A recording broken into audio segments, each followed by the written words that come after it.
Hello guys! Na-miss nyo na ba ang aking mga videos? So, for today's video ay compilation muna ng mga gawa ko ng iba't ibang klase ng balayage na mga nagawa ko na sa aking parlor sa araw-araw na pagtatrabaho natin sa loob ng parlor.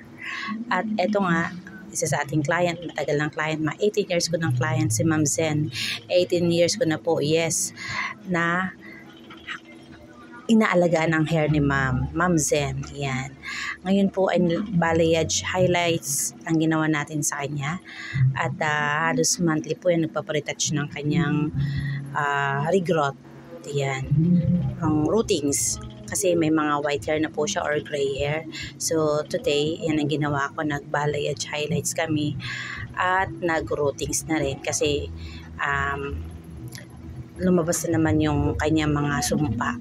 Yung mga sumpa na white hair. So ito po yung before. Ayan po, nakita nyo yung mga white hair. Kasi 1 month na po yung nakalipas. Dahil nga marami ng white hair si ma'am. At dahil meron silang okasyon, kaya nagpa-highlights na ulit si ma'am. Nagpa-balayage highlights ang ginawa natin at rootings. Yan, una, kinover ko muna yung mga white hair na yan, mga gray hair na yan. Pagkatapos kong makover, tsaka na po ako nag-balayage highlights. Ayan. Okay, so next naman. Okay, ito naman po ay balayage din. Ito naman pong hair niya ay niriban ko po yan. Mga 1 year na nariban ko. And then, ngayon nag-highlights kami. Balayage pala. Balayage po kami. At ayan.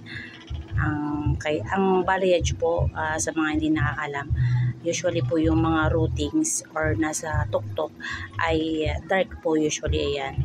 Okay, so depende po kung talagang gusto ay full balayage yung hair, balayage hair.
Okay, ito naman si Miss Charlie. Niriban ko rin to last January. At ngayong November nga, ayan, nagpalagay siya ng highlights. Ayan, nagpa-highlight siya. And dati nang may color. Ito naman si Miss Rika. Ayan, si Miss Rika, nakakailang balayage na sa akin yan. Halos every 4 months, binabalayage ko yung hair niya. Yung nakaraan, ang ginawa ko sa kanya ay milk ash tea.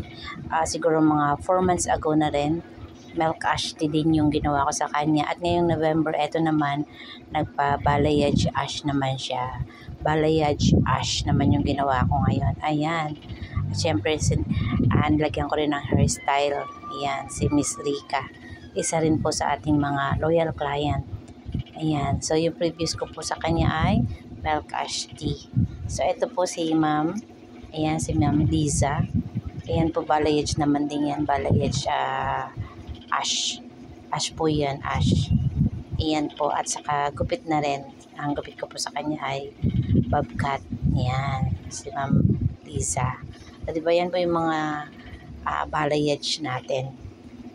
Ayan. Pagdating po sa mga ganyang color ay ayan. Ito po si Miss Rika. Ayan. Ito po yung dati niyang buhok. Ayan, milk ash tea. Yung kanina, balayage ash. Ito po yung pinanggalingan niya, milk ash tea. Yan, bago po siya binalayage ash, ito muna milk ash tea. At rebonded po yan Kasi po yung iba pag rebonded hindi po nila binabalayage. Ako naman po kahit po rebonded basta okay pa yung texture, matibay pa yung texture ay kaya po nating i-balayage po yan. Ganyang kulay. Kahit po siya rebonded, nalalagyan po natin ng highlights. Basta po syempre may maganda tayong treatment na ilalagay. Dalawang klase po ang ginagamit kong treatment pag nagbabalayage po ako para safe po at maganda yung kalalabasan. Okay, ito po naman ay si Miss Rika pa rin yan. Kasi yung pang bleach ko po kailangan may treatment na kasama. Ayan, so ito po milk ash tea rin po yan. Ayan, milk ash tea rin po yung ating ginawa sa kanyang kulay. At yan pong buhok ni ma'am ay galing din po sa rebond. Ayan, rebonded po yan, galing po sa rebond last January. At ngayon po ang pinagawa niya sa akin ay balayage. Ayan, binalayage ko po yan. Binleach ko po full bleach kasi milk ash tea yung type niyang kulay. Ang milk ash tea po kasi guys, hindi po yan maa-achieve. Tandaan niyo po, ang milk ash tea ay hindi po maa-achieve kapag hindi po natin na-bleach. So ito po yung before niya. Before ko siyang binalayage, ayan po rebonded. Okay, next ito naman si ma'am. Ayan.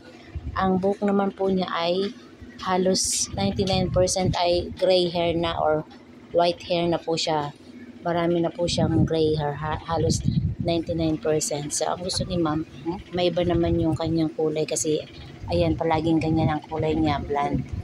Ayan, so ito po yung before kong ginawa. Ayan, before ko siyang inano.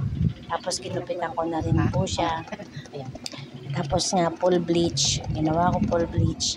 And then, ayun, inash natin. Okay, ito naman si Miss Clarice. Yan, isa sa ating mga loyal customer pa rin. Yan.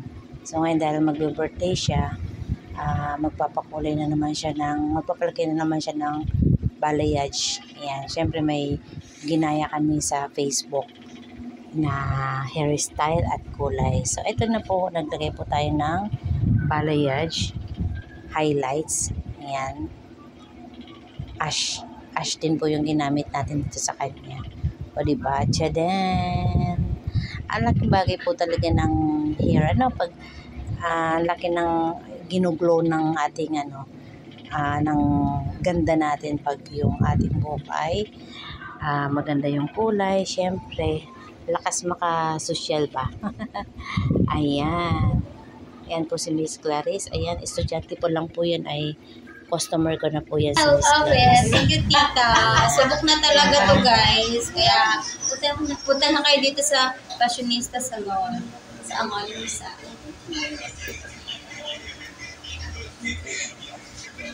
O diba? So, ito na nga po yung outcome ng ating ginawa. Balayage ash.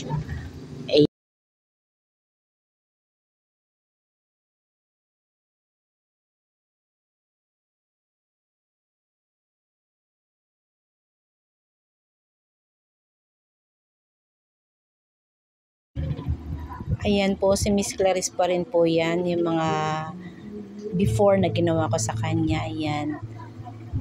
Ito ay, ang kulay ko sa kanya, ash blonde, dark ash blonde with highlights. Ito rin, ayan. Yan po yung mga gawa ko sa kanya. Ang dami ko na pong ginawa sa kanyang hairstyle, hair color, ayan. O, diba? Lahat yan si Miss Clarice. Ayan, o, diba? Kaya guys, punta na po kayo sa Hilda Salon de Fashion at itry nyo po ang ating service.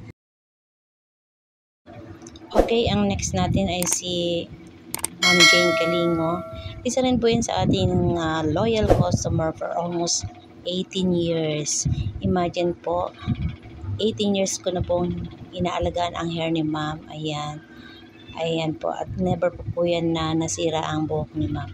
Sawa naman ng Diyos, o diba? Kaya kayo guys, kayo pong mga nanonood sa atin, pag po, mainam po na mayroon po talagang kumakapit sa hair nyo, hindi po kayo pabago-bago ng hairdresser para po alam nila yung condition ng hair nyo. Ayan. So, ayan po si ma'am, ay marami na rin puti ang buhok or white hair, kaya every 2 months nagpapa-retouch siya. Ngayon po naglalagay po ako ng highlights. Rebonded po din yan ang hair ni ma'am. Niriband ko din po yan. 1 year na yata. Tapos ngayon po naglagay ako ng mga highlights and then may color din yung hair niya. Ayan, kaya parang two-tone po siya. Ayan po. Ayan. Salamat sa ating mga client na talaga pong nagtitiwala naman sa atin. Ayan. Kaya kung kayo po ay dito lamang po sa Rizal, ang aking pong salon ay nandito sa Angono, Rizal po. Pwede niyo po akong dalawin, di ba? At itry ang ating serbisyo. At of course, kung hindi pa po kayo nakapag-subscribe sa channel ni Ate Hilda, please do subscribe naman po. And then, huwag mo kalimutan i-click ang bell button at i-like and share. Thank you so much. Ayan po, ito naman si Ma'am Ann. Ito yung kanina yung binabkat ko na nilagyan ko ng highlights. Ito po yung sinasabi ko sa inyo kanina na kinulayan ko ng milk ash tea noong June. Tapos bumalik siya itong November, yung ginupitan ko yung nauna kong pinakita na babkat at nilagyan ko ng highlights. So ito po bali yung pinanggalingan niya na hairstyle and hair color. Ayan, milk ash tea. Ayan po, full bleach din po yan ha. Binleach ko po yan, full bleach, bago ko po kinulayan na. Hello everyone, magandang araw sa lahat. Ayan, Okay, trending color ba ang gusto nyo?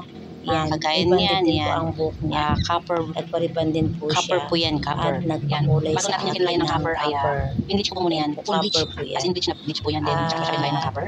Yan, yung buhok niya ay galing din sa riband. Pero na-bleach pa rin natin at nakulayan. At matibay pa rin yung buhok niya. Siyempre, meron tayong mga magandang passing treatment na nilalagay para may iwasan yung paglagas. Lalo na pag binibleach natin. Yung bleach, diba? Yan po mga trending colors ngayon, mga balayage. Yan po, search na po dito sa Indie Fashion. May mga promo po kami dahil 11th year anniversary namin. Okay, dito naman po tayo kay Ma'am Citas. Ayan. Si Ma'am Citas po ay halos 80% ng kanyang hair ay gray hair na or white hair na. So, dahil si Ma'am naman ay misdesign, kaya ang ginawa ko sa kanya ay kinulang ko siya ng ash gray. Ayan. So, ayan, full bleach din ginawa ko sa kanya. Bleach, full bleach talaga. Then, kinulayan ko siya ng ash gray. Ayan na po yung kanyang hair. Ash gray. Siyempre ako rin po ang nag-makeup sa kanya kasi a-attend siya dyan ng magnininang si Ma'am Citas. O diba, bagay ng bagay sa kanya yung kanyang hair color. Lumabas yung kanyang pagkamistisa. And then ito po si Ma'am Citas din po ito. Bago po yung kanina, ito yung dati kong kulay sa kanya ay metallic ash naman. Ayan. Metallic ash po yan. Ayan. So, ito po, bali, reband, color, and highlights din po yan. Ayan, marami na po kasing gray hair yan si Ma'am Medal, kaya nilagyan ko din ng maraming highlights. Ayan po. So, yan lang po muna for today. Sana po nag-enjoy kayo sa ating mga pinakitang mga gawa natin sa ating parlor. Ayan po, please subscribe again sa aking channel kung hindi pa po kayo nakapag-subscribe. Maraming salamat po sa ating mga subscriber. Maraming salamat sa panonood and God bless to all. See you again. Thank you.